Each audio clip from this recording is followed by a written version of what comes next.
धीरज जैसे ही लौटा तो उसने देखा कि कार की पिछले वाली डिक्की हिल रही है। धीरज ने डिक्की खोली तो उसके अंदर एक भूतनी लेटी हुई थी। धीरज ने धड़ाम से डिक्की बंद कर दी और चिल्लाने लगा।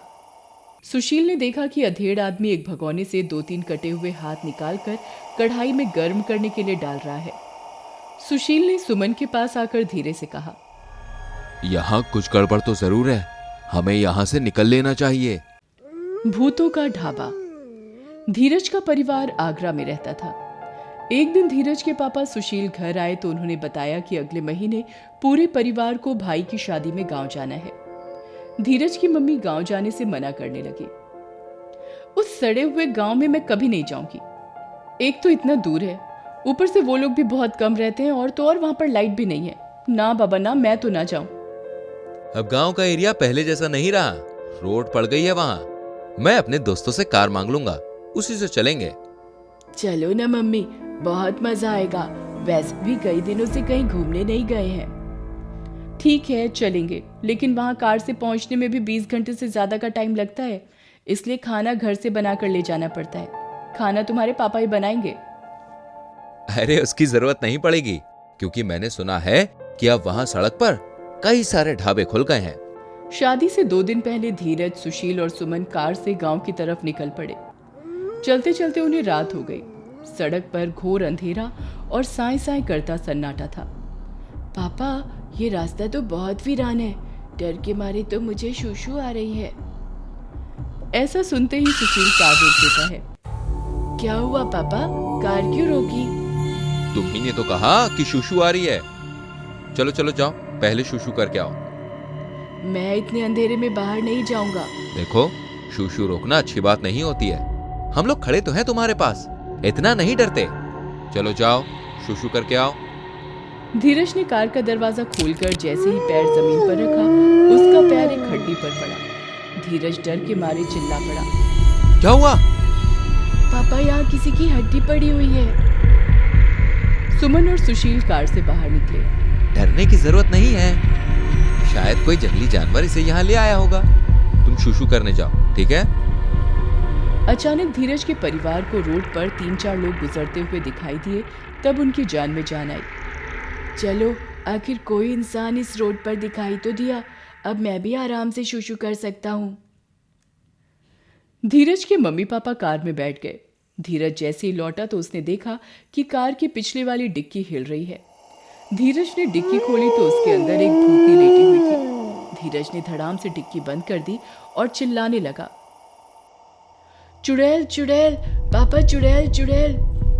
धीरज के मम्मी पापा जल्दी से बाहर निकल कर आए। क्या हुआ धीरज?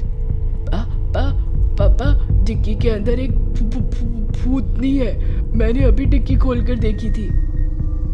सुशील ने डिक्की खोलकर देखने से पहले उन 3-4 लोगों को ढूंढा जो कुछ देर पहले ही उनके पास से गुजर गए थे।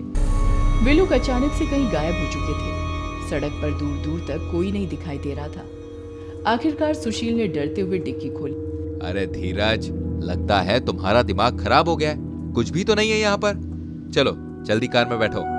तीनों कार में बैठे और चल दिए। कुछ देर बाद धीरज बोला, पापा, मुझे बहुत तेज भूख लग रही है। सुशील, तुम तो कह रहे थे कि यहाँ रोड पर बहुत सारे ढाबे मिलेंगे। अब बताओ, मुझे कहीं भी कोई ढाबा नहीं दिख रहा है। मैंने पहले ही कहा था कि हमें यहाँ नहीं आना चाहिए। कुछ देर चलते रहने के बाद सुशील को एक ढाबा दिखाई दिया। मैंने कहा था ना, यहाँ ढाबा है। चलो ढाबे के अंदर चलते हैं और भरपेट खाना खाते हैं। तीनों जब ढाबे के अंदर गए तो उन्हें ढाबे में 3 लोग दिखाई दिए। 2 अधेड़ उम्र के आदमी और औरत और एक जवान लड़की। लड़की के हाथ में दराती थी। वो धीरज के पास आकर बोली, कहिए क्या खाएंगे? अरे जो भी ताजा हो वो ले आओ। लड़की जब पलट कर गई तो तीनों ने देखा कि लड़की के बालों में 2 कटे हुए हाथ लटके हुए हैं। धीरज, सुशील और सुमन का मुंह सूख गया। सुमन ने सुशील के कान में कुछ कहा। सुशील पानी का जग लेने के बहाने उस कमरे की तरफ गया जहां खाना बन रहा था। सुशील ने देखा कि अधेड़ आदमी एक भगोने से 2-3 कटे हुए हाथ निकालकर कढ़ाई में गर्म करने के लिए डाल रहा है। सुशील ने सुमन के पास आकर धीरे से कहा, यहाँ कुछ गड़बड़ तो जरूर है, हमें यहाँ से निकल लेना चाहिए। तीनों चुपचाप दबे पांव गेट की तरफ बढ़ने लगे। तभी वो डराती वाली लड़की तेजी से चलती हुई आई और उसने ढाबे का दरवाजा बंद कर दिया। बिना खाना खाए मैं किसी को नहीं जाने देती। हम लेट हो रहे हैं, बहुत लेट हो रहे हैं, हमें जाने दो। चुपचाप बैठ जाओ और खाना खाकर जाओ। सुशील के परिवार के पास अब कोई और चारा नहीं था। वे लोग टेबल के पास बैठ गए। कुछ देर में एक आदमी शानदार खाना लेकर आया जिसमें पनीर की सब्जी, रोटी, आलू और भी कई चीजें थी। आदमी जब खाना रखकर चला गया तो सुशील ने देखा कि लड़की उनके पास अकेली खड़ी है। सुशील ने एक झटके से लड़की के हाथ से दराती छीनी और उसकी गर्दन काट डाली। भागो यहाँ से! तीनों लोग ढाबे के बाहर भागे। उधर कमरे से आदमी और औरत भयानक तरह से चीखते हुए उन तीनों के पीछे गए। आदमी और औरत के चेहरे भयानक हो गए थे। सुशील का परिवार कार में बैठ गया और सुशील ने कार स्टार्ट कर दी, लेकिन पीछे भूत और भूतनी ने उनकी कार पकड़ रखी थी। सुशील ने बहुत कोशिश की लेकिन कार आगे नहीं बढ़ पा रही थी। आखिरकार उसने बैक गियर डाला और कार तेजी से पीछे की ओर चला दी। आदमी और औरत कार से बिल्कुल कुचल गए। फिर सुशील ने तेजी से कार आगे बढ़ा दी और वो दिन होने तक नहीं रुका। सुशील ने गांव पहुंचकर सारी बात अपने भाई को बताई। अच्छा हुआ तुम्हारे परिवार को कोई नुकसान नहीं पहुंचा। कुछ साल पहले वहां पर एक ढाबा हुआ करता था जिसे एक गरीब परिवार चलाता था। परिवार में 3 लोग थे, आदमी, औरत और उसकी लड़की। एक बार कुछ जवान लड़के ढाबे में खाना खाने गए। उन्होंने लड़की के साथ बदतमीजी करना शुरू कर दिया।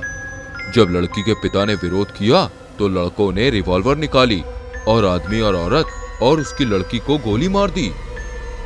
उसी परिवार की आत्मा उस रोड पर भटकती है और वहां ढाबा होने का भ्रम पैदा करती है। लौटते समय रात में वहां से मत गुजरना। खुदा हाफिज, खुदा हाफिज।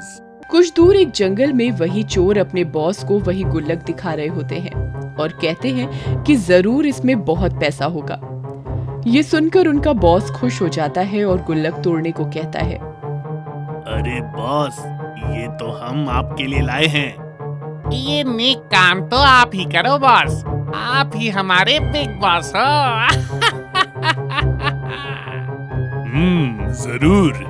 ये कहकर वो गुल्लक को नीचे मारकर तोड़ देता है, लेकिन उस गुल्लक में खाली कागज के अलावा बस एक 100 रुपए का नोट ही होता है।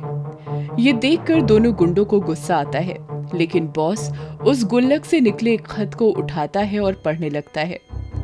जैसे ही वो खत पूरा होता है, बॉस की आंखों से आंसू गिरने लगते हैं और वो अपने दोनों चोरों को एक और वैसे ही गुल्लक लाने को कहता है और कहता है कि वापसी में गुड़िया जरूर खरीद कर आना। दोनों चोरों को ये अचानक हुए बदलाव का कुछ समझ नहीं आता और वो सोचते हैं कि ऐसा क्या था उस खत में जो हमारा बॉस एकदम से बदल गया।